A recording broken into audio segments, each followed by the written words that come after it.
Selamat datang dan terima kasih telah bergabung dengan Renungan Malam Santapan Rohani. Malam ini kita akan merenungkan kebebasan yang Allah berikan ketika kita mengakui dosa-dosa kita.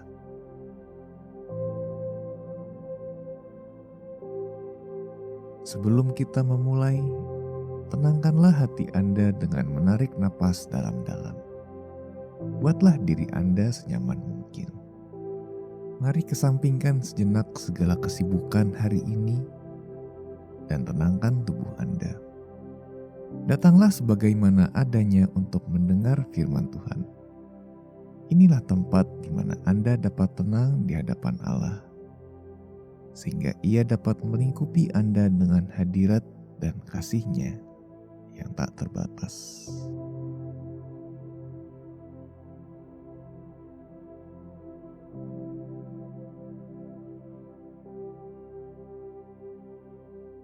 Bapa, ketika aku mendekat kepadamu, selidikilah hatiku dan tunjukkan apa yang perlu kuakui. Aku ingin tinggal tenang dalam hadirat-Mu, karena Engkau Maha Pengasih dan Maha Pengampun.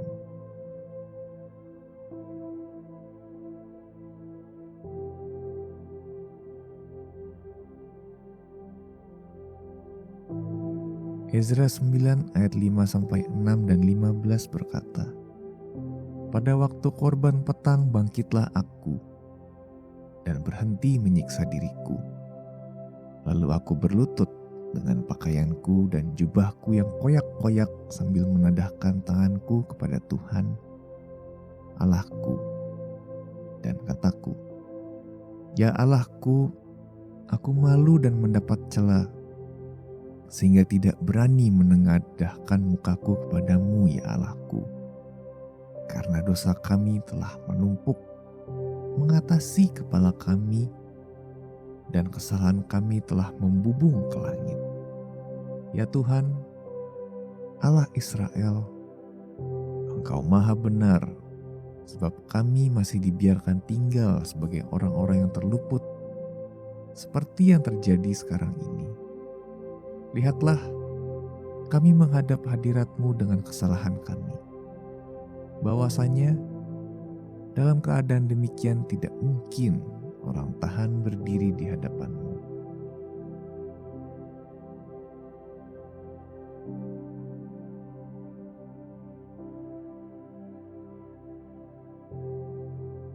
Ezra mengoyakkan pakaiannya, tersungkur ke tanah, dan menangis. Apakah yang terjadi? Orang Israel telah kembali dari pebuangan, tetapi rakyat, termasuk para pemimpin dan imam-imam, kini menikah dengan suku lain yang menyembah berhala. Kelihatannya menangisi pernikahan terkesan seperti reaksi yang berlebihan. Namun ini berarti umat telah menolak Allah.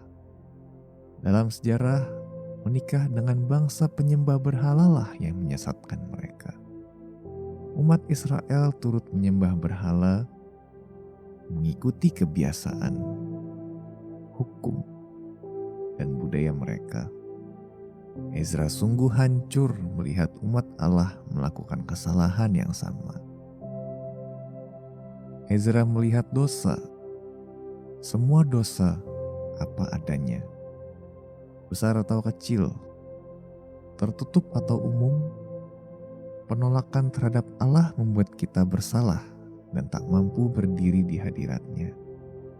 Ezra lalu berdoa dengan tulus dan dengan hati hancur, sehingga ia mampu berduka di hadapan Tuhan. Dosa pun tak lagi menggoda, sehingga kerusakannya pun tampak jelas.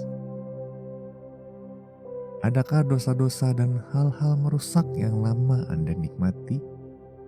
Mari gunakan waktu ini untuk meminta Allah melihat semua itu seperti Dia melihatnya, sehingga Anda dapat berduka dengannya, menolak hal-hal itu, dan menemukan kebebasan dan sukacita dalam kasih-Nya.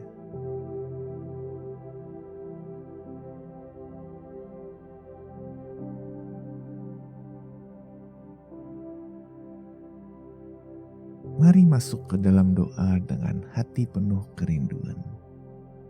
Lemaskanlah tubuh Anda dengan napas yang panjang. Dan perlahan, hadirat Allah adalah tempat tenang dan damai.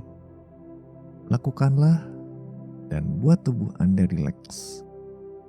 Fokuskan hati Anda kepada hadirat Tuhan yang berjanji mendengar setiap kata di bibir dan hati kita.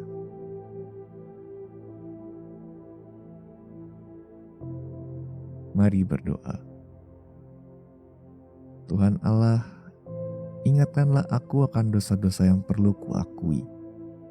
Besar atau kecil, sudah dilakukan atau belum. Aku ingin bebas dari semuanya melalui kasih karunia-Mu.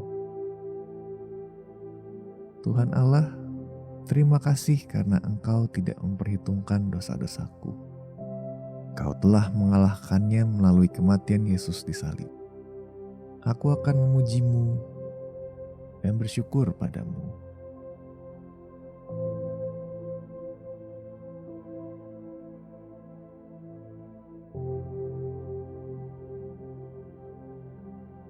Satu Yohanes 1 ayat 8-9 berkata, jika kita berkata bahwa kita tidak berdosa, maka kita menipu diri kita sendiri dan kebenaran tidak ada di dalam kita. Jika kita mengaku dosa kita, maka Ia adalah setia dan adil, sehingga Ia akan mengampuni segala dosa kita dan menyucikan kita dari segala kejahatan.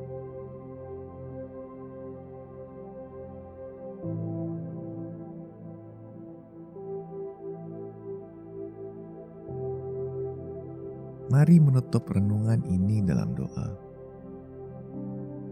Bapa Surgawi, aku bersyukur karena Engkau berjanji mengampuni semua dosa, bahkan hal-hal yang paling membuatku malu. Biarlah aku tidur dalam damai, karena aku dilingkupi dan disucikan oleh kematian dan kebangkitan Yesus. Di dalam nama Tuhan Yesus, amin.